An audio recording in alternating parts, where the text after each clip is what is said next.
You are now listening to the War Rapport Podcast Network. Sooner fans, welcome into another episode. Very excited to get into a very fun interview with Mike Gittens over with the War Rapport network that started off with all Auburn and brought me over to try to help out with covering more in the SEC. A very fun discussion with him about Oklahoma, where they're at, where Auburn views Oklahoma. We get into key players to watch out for against Auburn so much. We break this game down in many different ways. So let's get to it here on the Sooner Spotlight.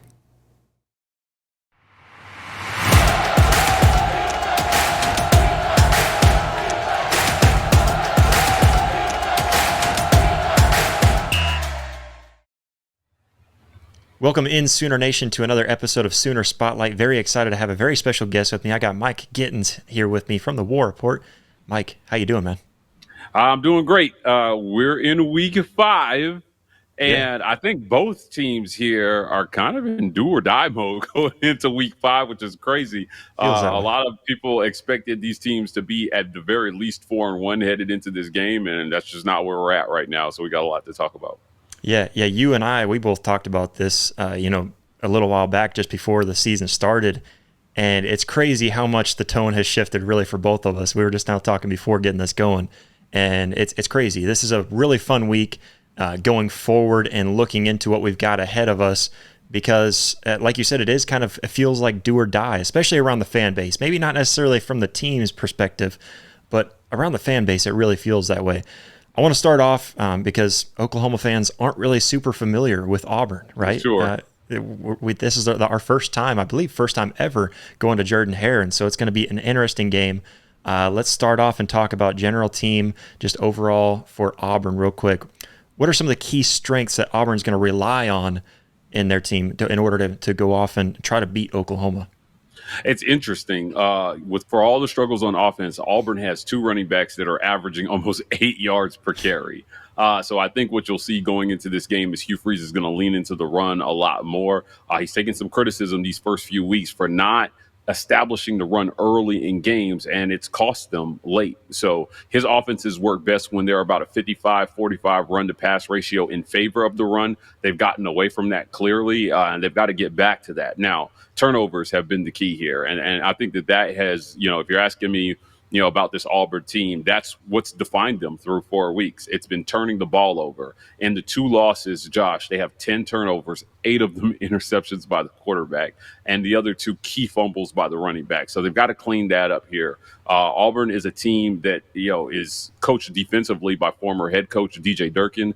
They've done a really good job on the defensive side, I think. Now, their weakness is secondary play right now. The DBs, I think, aren't playing the ball very well. They're not getting their heads around at times. And so those are things that are fixable here in season, I think. But offensively, if you follow social media, you got to be hiding under a rock to not know how disappointing Auburn has been offensively so far this season with the change at quarterback in the last game. At the halftime. And is it Hank Brown? Is it Peyton Thorne? We don't know. I don't think Hugh Freeze doesn't know. He told us that. He was asked a question about where do you go at quarterback from here? He said, I have no idea. So he's going to have some idea coming into this one because the schedule gets much tougher after this. And I think this is the game Auburn absolutely has to get at home. Yeah, and I think, in many ways, too, both teams really want this win, and like we mentioned, really need this win. But you brought up some of the turnovers being a big key issue. When you go over to Oklahoma on their defense, they are, I believe, second or first in the SEC and second in the nation. Had to get that correct. So first in the SEC, second in the nation in total turnovers, and still first in the nation, tied first in the nation overall for that turnover margin. And so, this is a defense that's seeking for the ball, a defense that's trying to take it away. It's a defense that once they get one guy on you, the second guy is going to be trying to strip that ball out. It's a defense that just knows how to wrap up a good tackle, and sometimes that just punches a ball free. The fumbles have been incredible. Oklahoma's already had more fumble recoveries this season on defense than they did all season last year. So looking at that from Auburn's perspective, where that's been a biggest struggle, where do you think Auburn needs to kind of, what direction do they need to move in order to keep this ball away from the Oklahoma defense? I think you got to keep the ball on the ground somehow. You got to find a way to get yards on the ground versus a defense that has not given up a ton of explosive plays. As a matter of fact, before we started recording, we noted one run over 25 yards all season is crazy. Yeah. But you got to do that right now. So you talked about how adept Oklahoma has been defensively at causing turnovers versus a team that's been very prone to turnovers offensively. I think Hugh Freeze is going to turn to the run to try to limit that here. Like I said, 10 turnovers and 2 losses and 8 of them interceptions by your quarterbacks. So that's the dichotomy between Peyton Thorne and Hank Brown. Peyton Thorne presents a run threat on the ground. Do you start Peyton Thorne and run the ball a little bit more with your running backs and run your quarterback out of that RPO, or do you go with Hank Brown, who, quite honestly, he manipulates the pocket well. He's got a rocket arm, and he can make better throws down the field beyond 20 yards than Peyton Thorne can, but he's prone to throw it into coverage. Pick your poison. Man, both of them are throwing interceptions here, but I think it comes down to the run game, Josh. If you can't run the ball in this one, I think it's going to be a really long day for Auburn at home, and you're going to see the Boo Birds come out on the plains from the Tiger fans. Yeah, and Auburn's definitely one of those teams. I know my family, my dad, my brother, they're all Nebraska fans, and I hear the very same thing that I'm sure Auburn fans are screaming right now is just run the damn ball. And that's exactly what they want to be able to see. Going forward and kind of looking at this, obviously the offense has their struggles, has their things that they need to work on, but on the defensive side, you're going against an Oklahoma offense that just hasn't been able to find a rhythm. We also are in the same boat where we're trying out a new quarterback, a freshman quarterback, and Michael Hawkins, bringing him in after seeing a little bit from him last week. So, I mean, it really has been an offense that's struggling both in talent-wise and then, of course, with all of the injuries, and losing 4 of your top 5 wide receivers this far into the season. It's been atrocious for Oklahoma. So where do you think the strategy for Auburn's defense would be going against this inexperienced and really inefficient Oklahoma offense? You've got to get after Michael Hawkins. They've announced that he's going to start. And Josh, look, Auburn has struggled with mobile quarterbacks so far this year. They've not been able to contain them. They've gotten out of the pocket and made plays. You've got to contain him somehow. So what that boils down to is Eugene Asante and Jalen McLeod. Those guys have to get after the quarterback as well as Keldrick Falk. Those are your pass rush specialists. They have to get in there. They have to make him uncomfortable. It's going to be a loud, raucous environment. Now, although these teams have had disappointing starts to their seasons, each team is only 1 game into SEC play. So your season's not over, right? And this game is going to mean a lot. Auburn's doing an orange out. So I don't know if you've ever seen this, but everybody's going to wear orange to the game. And hopefully, the sea of orange affects the Sooners somehow. I don't know. But ultimately, I think what it's going to come down to is limiting the yards through the air for Oklahoma. Now, they benched Jackson Arnold. I think that maybe was a little disappointing on the Oklahoma side from, the people I've talked to that cover them. And, at the end of the day, you've got to keep them off the scoreboard. Now, if you can't move the ball offensively, I think turnovers are going to be key for Auburn on defense. So you've got to turn Michael Hawkins over. You've got to turn him over. If you can't do that, I think it's going to be a really, really long day for Auburn. If they can't get it going offensively, they can't lose time of possession the way they did and leave the defense hanging out to dry the way they did against Arkansas. Josh, it was 36 minutes to 23 minutes roughly that Arkansas held the ball over Auburn. And that can't happen in this one, or I think you're going to see a repeat of last week, where Oklahoma wins this one somewhere around, 23-14. Yeah. I mean, it was a very similar situation for Oklahoma against Tennessee, just not being able to retain possession of the ball. And I think you saw a little bit more of that towards the fourth quarter and, seeing a little bit more rhythm, I guess, in the fourth quarter. But I kind of attribute a lot of that to a little more garbage time, right? You're already winning pretty big. You've got it in hand. Just let the time waste out and just make sure you get out with a win. But going forward into some of the key players, starting off on the offensive side of the ball, what are some key players for Auburn going into this game, especially, you mentioned the run game. And then, of course, you guys have a lot of really good talent out at wide receiver, but it's going to be hard to maybe use some of those guys if you're not trusting the arm of the quarterback. Who are some key players that we're going to look for from Auburn? I think the key guy to look for on offense right now is Keandre Lambert-Smith. He's the transfer from Penn State. He comes in his fourth year as a senior. This is his last year of college football. One of the best pickups in college football through the portal of any team anywhere. Keandre Lambert-Smith is on pace right now to be Auburn's first 1,000-yard receiver since 1999. Wow. It's been that long since Auburn's had a 1,000-yard receiver. So he's fine. He's making plays for the quarterback. Every quarterback that's in there looks for Keandre, whether it's Hank or Peyton. So I think that he's a key guy on offense for you. Cam Coleman had a disappointing drop over the middle that led to an interception and ended a drive in the second half for Auburn. But, you're going to be looking at Cam Coleman and those guys as well, too, on the outside to make plays. Now, I mentioned the running game. You have two running backs that, although they fumbled it some this year, they're still averaging 7.8 yards per carry. That's Jarquez Hunter and that's Damari Alston. So Jarquez Hunter is a senior. Damari is a sophomore. He's got some time in front of him. But look, those guys can tote the rock. And Hugh Freeze, when you're playing from behind, it's hard to run the ball when you're playing from behind. So that's why I look for them to try to establish the run early with your running backs and see what that Oklahoma run defense is made of. See if you can test them some, stress them some, and then you hit them over the top with your game busters wide receiver and Keandre Lambert-Smith down the field. So, those are the guys I think that Oklahoma fans really need to take a look at. They're likely to be your stars. And Auburn's secret weapon.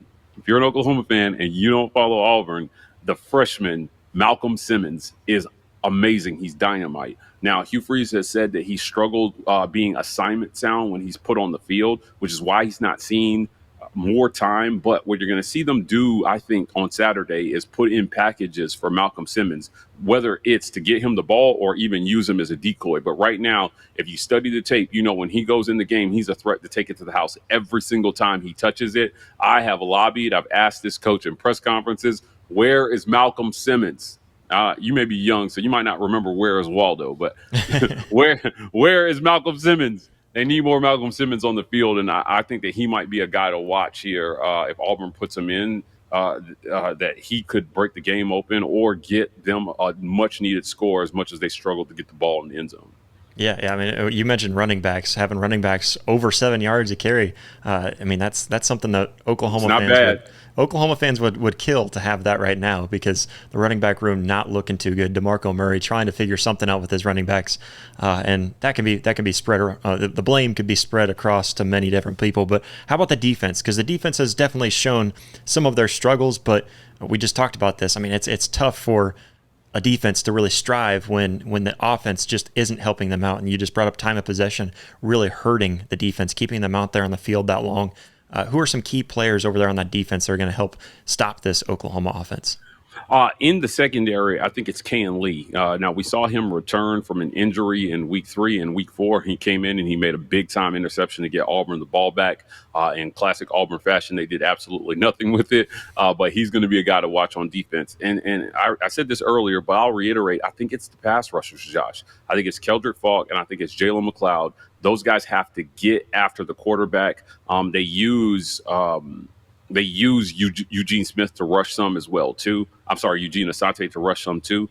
And these guys are good. They're good. They've got talent there. They've given up less than 350 yards of total offense in the 2 losses. So they have the ability to limit an offense, particularly an offense like Oklahoma's that's struggling a little bit right now. It's never a good thing when it's week 4 and you're going to your backup quarterback, which is where Auburn and Oklahoma were at in week 4. So going into week 5, those guys have to get in there. They have to make plays. They have to make Michael Hawkins uncomfortable. And hopefully for Auburn, what's happening is what happened to them in week 4 is that you're going back to Jackson Arnold because you're figuring out that your freshman is not quite ready. But look, those guys are playmakers. Jalen McLeod, he's going to have a career in the NFL. So is Eugene Asante. Keldrick Falk is a future top 3 rounder, I think, and you got to lead on those guys to make plays for you. Yeah. I mean, a lot of big time talent, and we know that Auburn's used to bringing in some of that talent.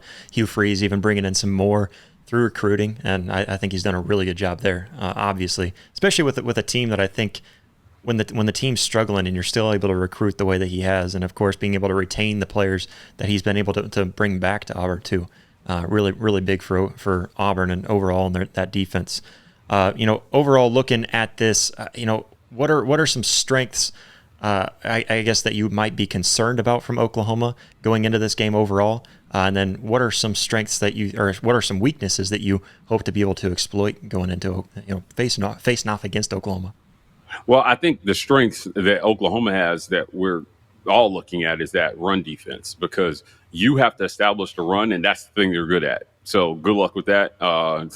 Something's got to give. That's the rock in the hard place there. Will it be the staunch Oklahoma defense that wins out, or will it be the Auburn run game that's averaging over 7 yards per carry? Right? They're going to lean more into this week, and it's going to be interesting to watch to see how quickly, if at all, that Hugh Freeze abandons the run because it's not working, and Oklahoma is able to slow the running backs down a little bit and go to the passing game. Because I think if you're Oklahoma, talking about Auburn weaknesses, that's where you want them to be. You want the ball to be in the air, and what the tape shows is that if you put the ball in Peyton Thorne's hands and Hank Brown's hands, and you force those guys to beat you with their arm, that's the formula that every team is going to use from now until those guys can show they can be consistent in the passing game, in Power 5 play, and protect the football through the air. So, that's where I see the strengths and weaknesses there for both teams.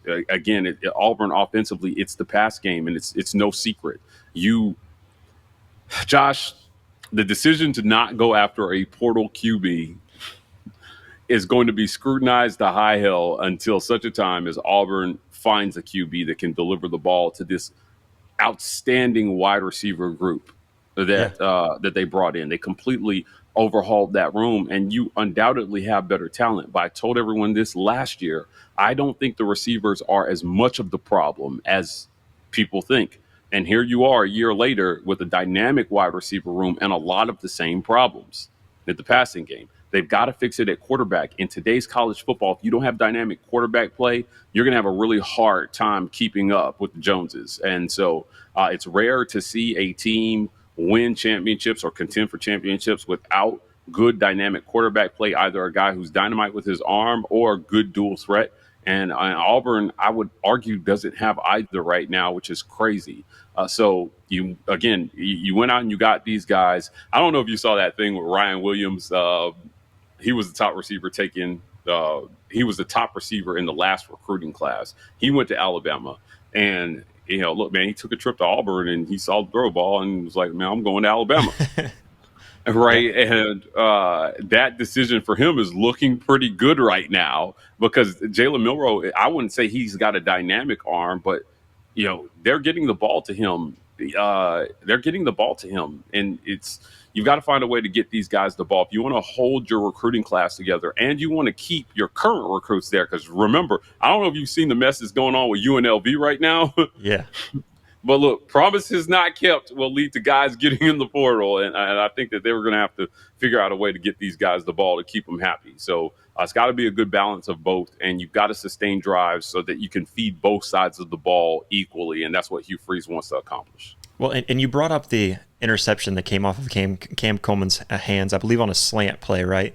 And that ends up bouncing right off of his hands. Do things like that happen? Do you think some of that might be happening a little bit with especially a young guy who's more just frustrated as everything else is boiling around him, and this team's not what he was hoping for? Maybe everyone, I feel like everyone might be having that mentality of, I'm doing my part. Why isn't everybody else doing theirs? Do you think some of that maybe with turnovers and just overall team chemistry is kind of building on that frustration of things just not going smoothly? And some of it might even be really kind of directed around that quarterback position that just really hasn't played up to what it should be? Well, remember that Cam Coleman was coming off a shoulder injury the week before.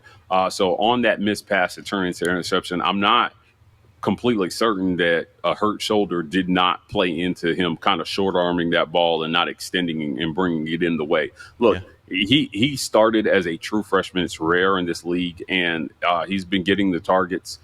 So I can't say that he's unhappy with his playing time, but certainly I think you raised an interesting point. When you go out and you get top 50 kids, a lot of these kids have never lost a football game. Yeah. And so They don't know what losing is like. They've never had to work through adversity. And now you live in an era where they have more control over their football destiny than ever before. Look, if Cam Coleman decides he's going to bolt, he can, every program in the country will take him. Yeah. Absolutely. Like, he is not a bust. And, it's something that's been, I think, symptomatic at Auburn at wide receiver. They've struggled there as they have to find a good quarterback. The passing game has not been featured even when Auburn has contended and won championships. It's been done primarily on the ground. Can remember Cam Newton won a whole Heisman in the SEC and did not have one receiver that got drafted. That's been Auburn. So Hugh Freeze is trying to change that narrative here. But as far as your question about the flow of how everything's going and frustrations building, I think there is frustration. Look, that's what you get paid $6.5 million to do as a coach, right? Is to manage those frustrations and keep guys believing in the system and the process and saying, look, this is the worst we're ever going to be. That's what Deion told his team when they started taking L's up at Colorado. He said, you better get us now because this is the worst we're ever going to be. Now, whether that comes to pass or not, we'll see. They had a very exciting game this past weekend that ended on a Hail Mary. But, at the end of the day, Hugh Freeze he's got to get it right for these guys. I think it falls on his shoulders. Now, I will say this. They believe in what they've done so far offensively, Josh. Hugh Freeze has said openly, it's working because when we look at the all-22, guys are running around open. We're just not getting them the ball. And he's right. We've looked at that. I don't know if you've seen the QB breakdowns that Aaron Murray has been doing week by week, but they're fantastic. His really good. His YouTube channel is snaps CFB_. And he's broken down a couple Auburn games, and it's pretty telling. He went back and he reviewed Hank Brown, and he said, look, two of those interceptions that Hank threw, I don't know if I would put those on Hank. One was a really good play by the DB, and the other one was maybe on the wide receiver. So, look, it just boils down to getting it done. This is year 2, and nobody expected Auburn to win a championship this year. But what people expect, Josh, is they expect you to move the needle the right direction. Yeah, now, definitely. You told the whole world last year that I need better talent. And now you have better talent. And it's not even arguable. It's not even debatable. This is a worse start to this season than you had last season with a favorable schedule to start. Yeah. This start is an absolute disaster for Hugh Freeze. So, for your listeners, I just want to underscore how important this game is for Auburn. After this, you go on the road to Georgia, on the road to Missouri, and on the road to Kentucky. They don't play a home game in the month of October. So if you lose this game, you could be headed into November on a 5-game losing streak at 2-6. Yeah. That's a reality for Auburn, and a bowl game might be out of the question at that point. Yeah, it's tough too, and you bring that up. So it feels much like a must-win for Auburn. And for Oklahoma, you've got bye week, and then Texas, who's ranked number 1 right now, and then right after that, I believe South Carolina and Ole Miss. So at Ole Miss, right? With that stretch for really both teams, looking at what you've got ahead and where you're at right now, who do you think needs this win more between the Sooners and the Auburn Tigers? It's 100% Auburn. You're at home here. I think when I saw Oklahoma's schedule, I was like, damn, what a welcome to the SEC. This is the hardest schedule they will have played in a really, really long time. But it's definitely Auburn. Hugh Freeze is his second year. And I think that if he wants to stay off the hot seat going into year 3, remember his contract is set out, I think, so there's no buyout after year 3. So they're going to be keeping a close eye on where this season lands. And right now, if they don't get the game tomorrow, they're in real danger of not making a bowl game this year. And you can preach rebuild all you want, but I just don't think that's something that's going to be palatable to the powers that be or to fans. You got all the talent. You have every single resource a coach could ask for.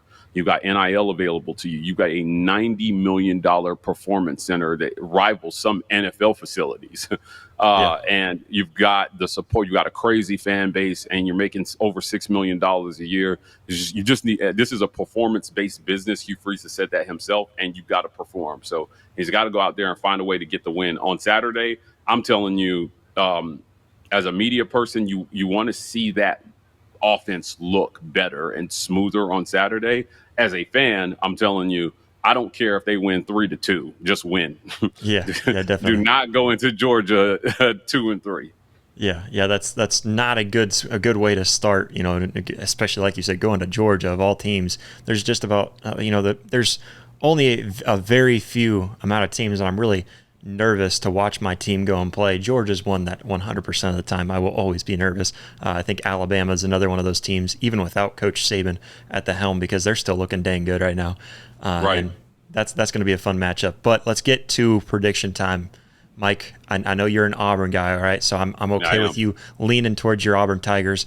Give me a score prediction here. I know earlier in the season, preseason, whenever we talked, I know you were leaning Auburn. You still leaning that way? Both these offenses are terrible. Oh, yeah. Can we agree on this? Oh, Both 100%. these offenses right there are and I don't good. think anybody will get mad at us for saying so. Right. So this comes down to essentially the turnover battle. And if I almost lean Oklahoma on this one, but because it's in Jordan-Hare, I expect a 17-14 win by Auburn in this one. I say that with absolutely no conviction, Josh. I would not be surprised if Auburn lost this game like 27-17 or something like that.